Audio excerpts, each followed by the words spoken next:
Stimac out എന്നുള്ള നിലയിൽ നമ്മൾ കഴിഞ്ഞ ദിവസം ഒരു കഴിഞ്ഞ വീഡിയോസിലായിട്ടൊക്കെ സംസാരിക്കുന്ന ഒരു കാര്യമാണ്. പക്ഷേ നമ്മൾ പറഞ്ഞു AFFന്റെ ഭാഗത്തു നിന്നൊന്നും ഇങ്ങനത്തെ ഒരു കാര്യത്തെപ്പറ്റി ഒരു കാര്യങ്ങളും പുറത്തേക്ക് വരുന്നില്ല എന്നുള്ളത്. എന്നാൽ ഇതുമായി ബന്ധപ്പെട്ടിട്ടൊരു കാര്യമാണ് നമ്മൾ ഇന്ന് പ്രധാനമായിട്ടും സംസാരിക്കേണ്ടത്. അതായത് സ്റ്റിമാച്ചിനെ അങ്ങനെ പുറത്താക്കണമെങ്കിൽ പെട്ടെന്ന് പുറത്താക്കാൻ കഴിയില്ല, കുറച്ചധികം നൂലാമാലകൾ അവിടെ ഉണ്ട് എന്നുള്ളതാണ്. നമുക്കറിയാലോ, ഈ അടുത്ത കാലത്ത് സ്റ്റിമാച്ചിന് ഒരു കോൺട്രാക്ട് എക്സ്റ്റൻഷൻ കൊടുക്കുന്നൊരു സമയത്ത് സെക്കൻഡ് റൗണ്ട് വരെ അവസാനിക്കുന്നത് വരെയുള്ളൊരു കോൺട്രാക്റ്റാണ് ഉണ്ടായിരുന്നത്. അത് ഓട്ടോമാറ്റിക്കലി അത് റിന്യൂ ചെയ്യുന്നൊരു രീതി, അതായത് തേർഡ് റൗണ്ടിലേക്ക് സ്റ്റിമാച്ചിന് ഇന്ത്യയെ ക്വാളിഫൈ ചെയ്യിക്കാൻ സാധിച്ചാൽ അത് ഓട്ടോമാറ്റിക്കലി അടുത്ത 2 വർഷത്തേക്ക് ഇത് റിന്യൂ ചെയ്യുന്നൊരു പരിപാടിയാണ് ഉണ്ടായിരുന്നത്. അപ്പം അങ്ങനെ ഒരു സാഹചര്യമാണ് ഒരു കോൺട്രാക്ട് സിറ്റുവേഷൻ എന്ന് പറയുന്നത്.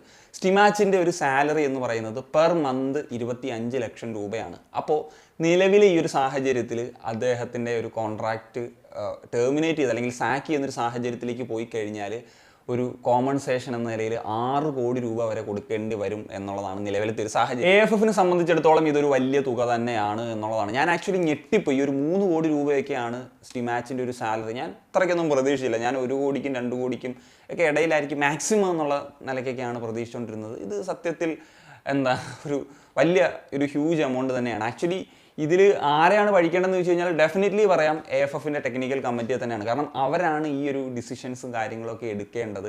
അവരാണ് ഇത് പറഞ്ഞ ഫ്യൂച്ചർ കണ്ടെത്തിയിട്ട് ഇങ്ങനെ. ഇപ്പം നമ്മൾ അറിയാലോ, ഈ പല രാജ്യങ്ങളും റിസൾട്ടുകൾ മോശമാകുമ്പോഴത്തേക്കും കോച്ചസിനെ സാക്ക് ചെയ്യുന്നൊക്കെ സിറ്റുവേഷൻ വരും. നമുക്ക് ഈ പറഞ്ഞ പോലെ നമുക്ക് വലിയൊരു ഫണ്ടിങ് ഉള്ളതോ വലിയ പണമുള്ള ഒരു ഫെഡറേഷൻ ഒന്നുമല്ല. അപ്പം ഈ ഒരു സാഹചര്യത്തിൽ ഇങ്ങനത്തെ ഒരു ലോങ് ടേം കോൺട്രാക്റ്റ് ഒക്കെ കൊടുക്കുന്ന സമയത്ത് ഇങ്ങനത്തെ ഒരു സിറ്റുവേഷൻ വന്നു കഴിഞ്ഞാൽ, പുള്ളിയെ സാക്ക് ചെയ്യേണ്ട ഒരു സാഹചര്യം വന്നു കഴിഞ്ഞാൽ ഒഴിവാക്കാൻ പറ്റാത്ത ഈ ഒരു കോൺട്രാക്റ്റ് ഒരു കെണി തന്നെ എന്നുള്ളത് നമുക്ക് നിസ്സംശയം പറയാം. എന്ത് കാര്യത്തിലാണ്, എന്ത് ധൈര്യത്തിലാണ് ഇവർ ഈ ഒരു തരത്തിലുള്ള ഒരു കോൺട്രാക്ട് സിറ്റുവേഷനും ഇങ്ങനെയൊക്കെയോ, അല്ലെങ്കിൽ പിന്നെ ഏത് നിമിഷം വേണമെങ്കിലും പറഞ്ഞതുപോലെ ഒരു സാക്ക് ചെയ്യാനുള്ള ഒരു കാര്യമൊക്കെ ഒരു കോൺട്രാക്റ്റിൽ ഉണ്ടായിരുന്നെങ്കിൽ, അല്ലെങ്കിൽ ഇത്ര നാളിനുള്ളിൽ സാക്ക് ചെയ്യാനുള്ളൊരു ടേംസ് കാര്യങ്ങളൊക്കെ ഉണ്ടായിരുന്നെങ്കിൽ കുഴപ്പമില്ലായിരുന്നു. ഇത് ആക്ച്വലി ഒരു വമ്പം പണി തന്നെയാണ്. 2 years മുന്നേ വരെ ഇപ്പം കോച്ചിൻ്റെയൊക്കെ സാലറി കൊടുത്തിരുന്നത് സായിയും അതുപോലെ തന്നെ AFFും കൂടെ ചേർന്നാണ്, ഭാഗികമായിട്ടാണ്. ഇതിപ്പം കംപ്ലീറ്റ്ലി കൊടുക്കുന്നത് AFF ആണ്.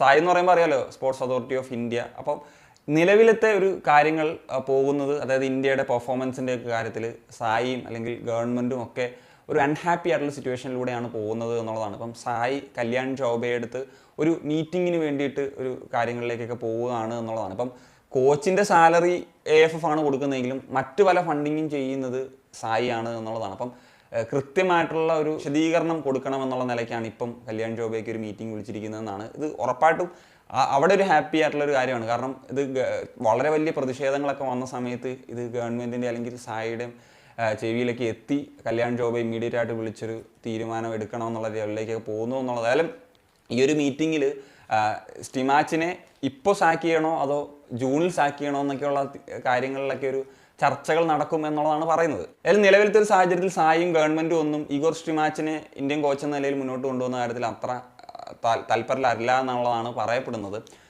സോ എന്താണെങ്കിലും ഗവൺമെൻറ് പോലെ ഒക്കെ ഇങ്ങനത്തുള്ള കാര്യങ്ങളിൽ അവരുടെ ചെവിയിലെത്തി ഇത് ഇടപെടലൊക്കെ വരുന്നത് ഉറപ്പായിട്ടും നല്ല കാര്യം തന്നെയാണ് എന്നുള്ളതാണ്. അല്ലെങ്കിൽ ഇപ്പം പറയാലോ, സാധാരണഗതിയിൽ ഈ AFFും ഇവരും എല്ലാം മൂകമായിരിക്കും. ഇങ്ങനത്തെ ഒരു സിറ്റുവേഷൻ വന്നു കഴിഞ്ഞാൽ പിന്നെ അനക്കമൊന്നും കാണില്ല. അപ്പം ഇങ്ങനെ ഒരു സായിയുടെയൊക്കെ ഒരു ഇടപെടൽ വന്നതുകൊണ്ടാണ് ഇതിപ്പം കുറച്ചും കൂടി ഒരു ചർച്ച ചെയ്യപ്പെടുന്ന ഒരു സാഹചര്യത്തിലേക്കൊക്കെ പോയത്.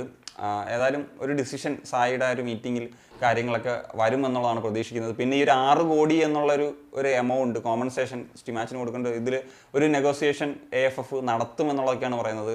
ഇതിപ്പോൾ നിലവിലത്തെ ഒരു സാഹചര്യത്തിൽ സ്റ്റിമാച്ചിന് വലിയൊരു ഹെയ്റ്റ് ഫാൻസിൻ്റെ ഇടയിൽ ഭയങ്കര വലിയ ഹെയ്റ്റാണുള്ളത്. അപ്പം പുള്ളിയായിട്ടങ്ങ് ഒഴിഞ്ഞു പോയിരുന്നെങ്കിൽ നല്ലതായിരുന്നു. അല്ലെങ്കിൽ ഈ പറഞ്ഞാൽ 6 കോടി എന്നൊക്കെ പറഞ്ഞു കഴിഞ്ഞാൽ കുറച്ച് താങ്ങാനാവാത്തതിനപ്പുറമുള്ളൊരു തുക തന്നെയാണ്. പിന്നെ ഞാനൊരു റൂമർ കേട്ടിരുന്നത്, അതായത് ഗവൺമെൻറ് ഈ സ്റ്റിമാച്ചിൻ്റെ വർക്ക് പെർമിറ്റൊക്കെ അടക്കം വർക്ക് വിസ ഒക്കെ അടക്കം റദ്ദാക്കുന്ന തരത്തിലേക്കൊക്കെ ചിലപ്പം കാര്യങ്ങൾ പോകുന്നുള്ളത് അറിയില്ല. എന്താണെങ്കിലും എൻ്റെ ഒരു ഒപ്പീനിയൻ പറഞ്ഞു കഴിഞ്ഞാൽ ഇപ്പം ഒഴിവാക്കുക എന്നുള്ളത് തന്നെയാണ്. കോമ്പൻസേഷൻ്റെ കാര്യത്തിലൊക്കെ നെഗോസിയേഷൻസ് നടത്തുക, അതിലൊരു തീരുമാനത്തിലേക്ക് എത്തുക എന്നുള്ളതാണ്. ഒരു കാര്യം എന്ന് വെച്ച് കഴിഞ്ഞാൽ ഇപ്പം ലോങ് ക്യാമ്പൊക്കെ കിട്ടി ഇപ്പം കുവൈറ്റിനെതിരെ വിജയിച്ചു നിൽക്കാം. നമ്മൾ മുന്നോട്ട് തേർഡ് റൗണ്ടിലോട്ട് പോയി കഴിഞ്ഞാൽ ഈ കോൺട്രാക്ട് ഓട്ടോമാറ്റിക്കലി വീണ്ടും റിന്യൂ ആവുന്നൊരു സാഹചര്യമല്ലേ. അപ്പം വീണ്ടും ഈ സ്റ്റിമാച്ചിനെ 2 കൊല്ലം കൂടി സഹിക്കേണ്ടി വരുമല്ലോ. അപ്പം പുള്ളിക്ക് ഈ പറഞ്ഞ പോലെ സെയിം എക്സ്ക്യൂസസ്, അതായത് ക്യാമ്പ് കിട്ടിയില്ല എന്ന് പറയുന്ന എക്സ്ക്യൂസസ് തുടർന്നുകൊണ്ട് തന്നെ ഇരിക്കുകയല്ലേ ചെയ്യുക. അപ്പോൾ അവിടെ പുള്ളിക്കൊരു ഫ്യൂച്ചർ ഇന്ത്യൻ ടീമിൽ കാണുന്നില്ല എന്നുള്ളത് തന്നെയാണ്. എന്താ പറയുക, എല്ലാ സർവീസുകൾക്കും നന്ദി. താങ്ക് യു എന്ന് പറയുന്നൊരു പോസ്റ്റാണ് ഉറപ്പായിട്ട് ഞാൻ എക്സ്പെക്ട് ചെയ്യുന്നത്. So that's it guys. അപ്പോൾ എന്താണ് നിങ്ങളുടെ ഒപ്പീനിയൻസ് ഉറപ്പായും കമ്പോസ് ചെയ്യാൻ രേഖ കാണിക്കാൻ സനി.